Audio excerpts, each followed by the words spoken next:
Well, whether the president strikes a deal or strikes out, one of the folks who wants to take his job says, you know what, just default right now because it's eventually going to happen, and later things would be a lot worse. Republican presidential candidate, Texas Congressman Ron Paul with us right now. Congressman, a default has all these horrific images and fears attached to it. Overdone or what?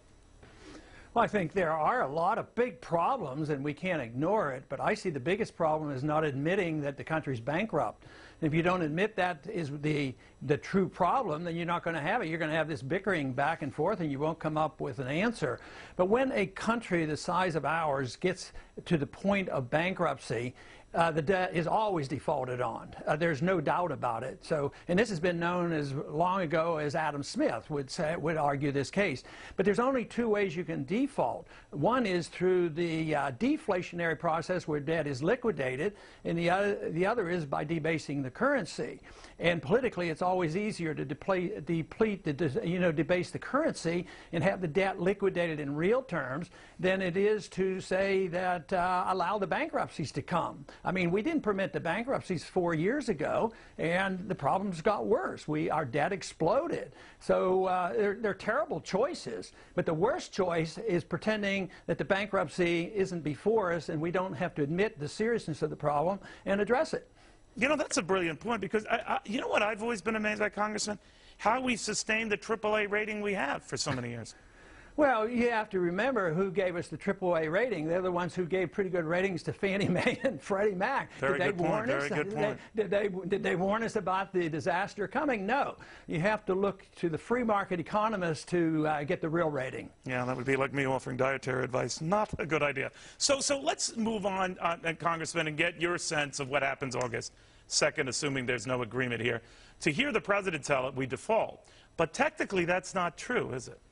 No, it isn't true. I mean, you pay your bills with your cash flow, and you pick and choose what you have to pay. So you don't default on the debt. You might have to default on some of the agencies of government, but you could pay your Social Security, and you could pay the necessary things that have to be done. But there's a lot of bureaucrats that aren't all that necessary. So there's a lot you could do. But it would be facing up to the facts that you have to deal with it. You have to end up spending money. But August 2nd, I think, is a fictitious date. There are already many, many billions, maybe $75 billion over the debt limit already. So I think the August 2nd date is more related to the individuals who have trips planned in August and want to clean up this mess. And for that reason, if they don't come up with an agreement pretty soon, I think they'll have a temporary agreement that the president says he doesn't want. But when push comes to shove, just like on the CR, you know, they kept having agreements when they met the deadline. So I think that will happen because they scared enough people about August absolutely. 2nd. No, absolutely. So, you're referring to a continual resolution, and this is the game Washington plays. But, you know, you're interestingly pointing out something I've long suspected, that obviously the demagoguing, this whole issue of the debt limit and the horrendous things that happen in the event we don't increase it. Never mind the fact that dozens of times in the past we have, and we only revisit the same problems that have brought us to this abyss.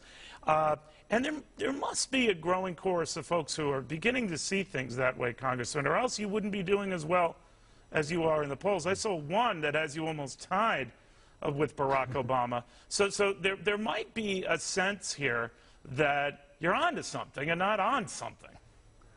Obviously, we are onto something. It's something called the American tradition. So it's not that I have anything brand new, but I'm trying to revive the American tradition of individual liberty and self-reliance and sound money and a sensible foreign policy and, you know, balancing a budget and living within our means. So that's not too strange. But because the country's in such bad shape, they are looking toward us. But I think the reason I do well with independents and Democrats is because I work with independents and Democrats on issues like transparency of the Fed, a foreign policy that is different, monetary policy where we just don't print money when we need it, and actually seriously talking about a balanced budget. So that has an appeal, as well as on civil liberties. Most most conservatives give lip service to it, and liberals do as well. But people have had their liberties violated when you think of what the Patriot Act is doing and what we put up with. No, I agree with you. I don't want to go to those issues if you don't mind, sir, but I do want to raise one with you concerning this budget impasse and the president's performance last night that I kind of likened to a sort of a Rod Serling moment. It was bizarre, and we were covering it live on Fox Business, which, Congressman, if you don't get, you really should demand. But I digress. And one of the themes that kept coming up was how angry and disappointed he was at Republicans for bringing us to the brink. If there was a demand on the part of the president, as he essentially said, get in here right now, I want to talk to all of you guys and settle this, would you go?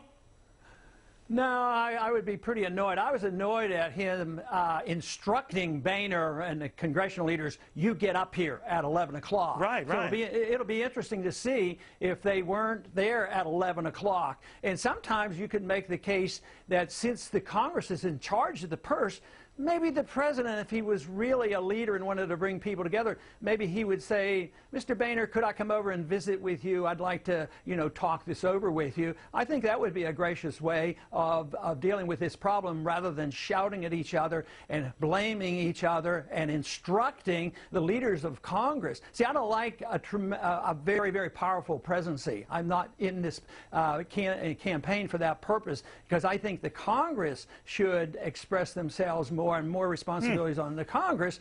So I would treat this quite differently than the attitude of the president is currently doing. All right, Congress, it's always a pleasure. Thank you, sir, very, very much. Thank you. All right, we're just hearing now that they have indeed arrived for the meeting.